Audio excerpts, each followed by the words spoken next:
Hey guys, so this is my baby sulcata care video. It's just the basic care for baby sulcatas because baby sulcatas are so much different than adults. They have more requirements and they need more attention. So I'm going to go ahead and run through the basics of owning a baby sulcata, and then I'm going to tell you at the very end of the video pros and cons of purchasing a sulcata and what to expect in the long run. So first of all, I'm going to start out with feeding. You should never feed the sulcata tortoise lettuce. Lettuce is just a filler, it's full of water, and it has hardly any nutritional value. If you're going to feed your sulcata greens of any sort, I would stick to bok choy, endive, collard greens, mustard greens, turnip greens, arugula, some watercress, some cactus pads, and occasionally kale and some spinach. I wouldn't feed kale and spinach very often though because they're high in an acid that depletes bone density. It takes the calcium away from the bone, so you want to kind of stray away from those, but they've got a very high nutritional value, so they're okay in moderation. A couple more things that I'd like to say is sulcatas are predominantly grazers. They come from southern Sahara, so the majority of their diet is basically dried grasses. During the rainy season of the year, once the babies start hatching, there's a lot of greenery, but there's not very much and it doesn't last very long. So the bulk of their diet is dried grasses. So occasionally I'll feed hay when we don't have any grass around here. What I'll do is I'll take a big bale of hay and I will put it in the food processor, and I get this kind of fine-grained hay meal. I'll soak that in some warm water for 30 minutes, and then I'll mix it with some commercial diet to kind of drown out the taste of it. I either use Missouri Tortoise diet. The directions for this is to soak it until the pellets are softened. And if I don't have Missouri on hand, I'll use the Zumed Grassland Tortoise diet. It's got a lot of good stuff in there for tortoises, got a lot of dried hays and all this stuff. So, and they like it. It doesn't really taste like hay to them, so they don't mind it. Works well for me. Another thing is flowers and weeds. They love them. I mix flowers and weeds in with mine, or their food, every day. I use clover, but only the acceptable kinds because some of them are fatal to your tortoise. Dandelions, hibiscus, rose of Sharon, honeysuckle, they love it all. But just make sure that it's safe for your animal to consume. You want to limit their green intake. So if you're going to feed them greens, make it like a 1-to-3 ratio. 1 part greens to 2 parts grass and hay. Because if you feed them too much green, it can make them sick. Sorry, I'm going off of my little list of reminder things here. If you're going to give them any treats should be occasional. I'm talking 1 piece per season because they've got a bacteria in their stomach that can't handle the high sugars and the high acidity. So it kills the bacteria and messes up their stomach for a couple days, and trust me, you don't want tortoise diarrhea. So some treats that you can feed, but only in moderation, are banana, squash, zucchini, cucumbers, strawberries, fresh pumpkin, with the seeds and all, cantaloupe, bell pepper, carrot, apple, blueberry, mango, papaya, and occasionally grated sweet potato. I like to feed cactus fruit when it's available because they love it. It's very high in nutrients, got a very high calcium ratio. Very good for them. They love it. It's a very good treat.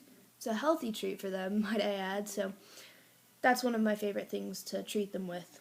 One more thing. Calcium and supplements, like mineral supplements, anything like that. Make sure that you've got a good calcium supplement in their diet. I use just whatever I find at my local pet store. It doesn't matter if it has D3 or not because they're going to be getting that D3 from the UVB bulb or the natural sunlight that you provide them. So this is just what I use. It's called Repticalcium. It's just one of the ones that I happen to find this time. And I'll sprinkle that on their food twice a week, and I'll do that for 3 weeks, and then the last week of the month, I'll use Herpavite multivitamin. I don't mix the two in the same week because they have ingredients that counteract each other, and it just doesn't work anymore.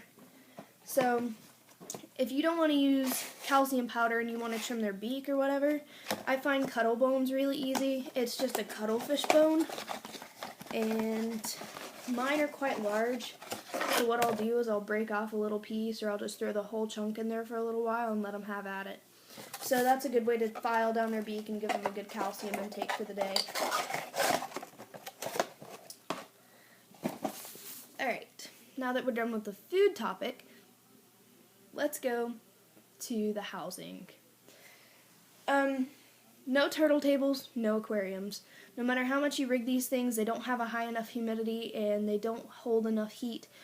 And I've seen so many babies have kidney failure and all this crazy stuff because people have improper husbandry techniques. So make sure if you're going to get a sulcata tortoise that you have the money to invest in them so that you can upgrade their enclosure and adequately build them an enclosure or purchase an enclosure.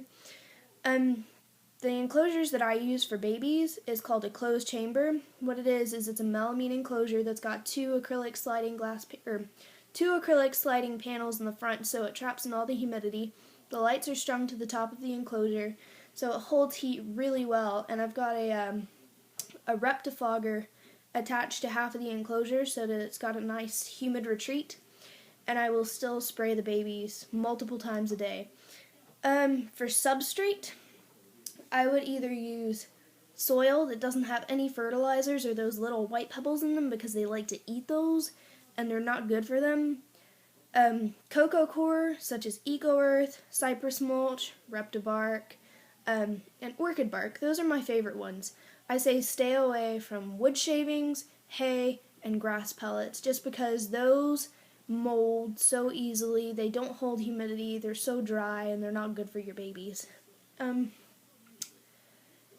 The humidity needs to be at least 80 plus to make sure that your babies have everything good. And because they have such a high humidity need, because they hatch during the rainy season, they need temperatures that are above 80 degrees. So I would say an 80 degree cool side, 90 degree hot side with a 100 degree hot spot. Techniques of heating them, you can use a cane heat mat attached to a thermostat, black lights for night, and you need a UVB bulb. My recommended UVB bulb is, it's called a Power Sun. It's made by the company Zoomed, I'm pretty sure. It emits heat and UVB rays, so it's an all-around perfect world for your tortoises. I've had no problems with them. They last 6 months. They're great. They're a little bit on the expensive side, but they're good. And I would say stay away from coil-type bulbs at all costs because they can cause your babies to go blind, and nobody wants a blind tortoise. Okay. So, you need to soak your tortoise regularly. Soak your tortoise every single day for at least an hour. Give them a chance to defecate, give them a chance to urinate, and give them a chance to drink as much as they want to. So that's a good way to make sure that they're getting enough fluids in their systems. That's all I've got for the basic care. Now here's a couple of the health issues that I found with baby sulcatas. Worms. Worms is a really bad one.